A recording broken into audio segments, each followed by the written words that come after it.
Nakikita mo ba yung building na sumisilip yung banda? Oo, yun nga. Doon ako nakatira. Okay. O sa paano, salamat sa pag-send sa akin ha. No worries.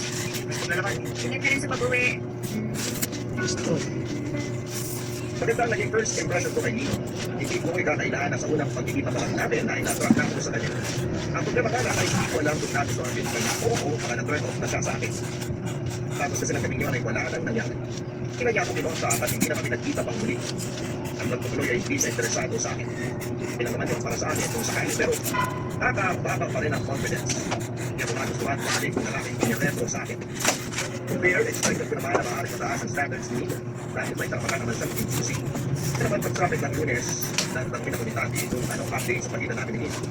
Wala akong ibang nasabi kung hindi kami para sa isa't isa. Lang akong hamak na picture na hindi gaano kataasan ang sinasakot sa mataran si Nino ay galing sa mayabang pamilya.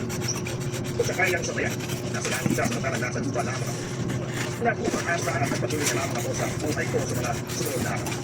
Kaya sa hindi ko inaasahan ay bigla akong nakatanggap ng friend request sa Facebook galing ko kay Nino Papatunod. Nakita mo ang pangalan niya ay napatagod ang puso ko sa sobrang kilig.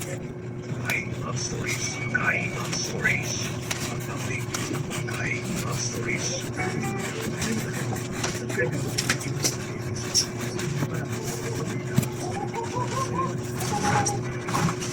Para sa kompletong Barangay LS Experience, mag-subscribe na sa YouTube channel ng Barangay LS 97.1 Forever.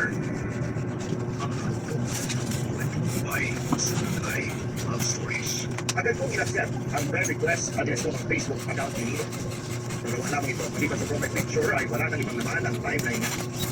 Paliwanag sa akin ni Nino ay nakailan daw siya mag-reach out sa akin matapos ang unang pagkikita namin tayo.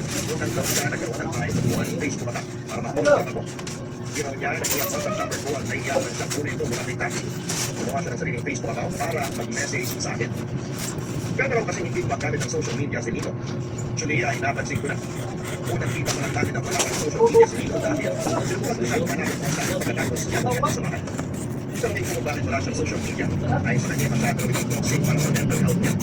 Naisip niya umiwas mula dito. Space ko daw na wala sa buhay niya. Nabantirin na lamang niya, nakakalabang niya. Isa ko lang, nakakaramdaman ko nung muli kami nagkausap ni Nino sa Facebook. Paano? Kamat ko papatulog na interesado rin pala siya sa akin. Piling ko kaming nag-usap siya bago niya kuminayo ulit ang sila. Pagkakataon yun ay kaming dalawa nakapagkakasama kami iba kasama.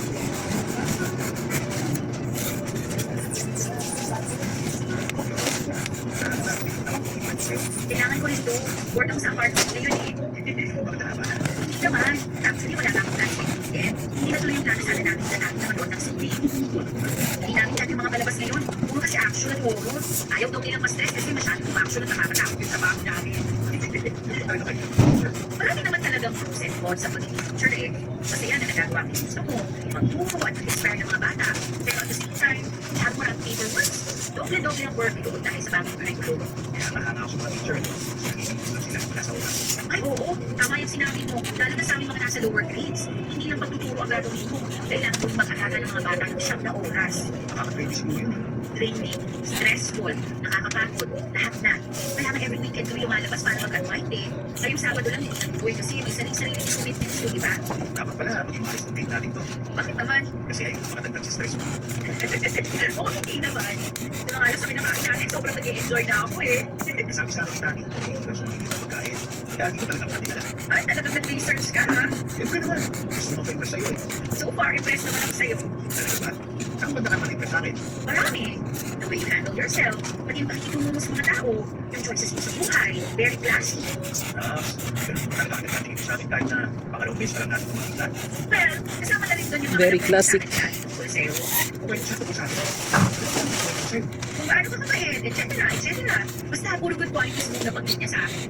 Ako, baka naman masyado na mataas ang expectations sa akin. Kapag hindi ko kami, baka matulog ka. Ito may tuloy plano sa'yo. Plano? Ano bang plano mo sa akin? Gusto ko nagligawan. Masyadong aga para alamin ko yun. Gusto mo akong bitawan? Sana, kung piliboy ka. Walang iba nang ito sa'yo. Pwede ko na lang. Sa ngayon kasi, ang tinatanggap ko lang na maliligaw ay taong handa na akong panigan. Hindi ko kailangan ng short-term relationship lang. Hindi naman ako naghahanap ng short term lang. Ang gusto ko, makakasama ko na pagkakuhan. At bakit sa tingin mo ako ikaw?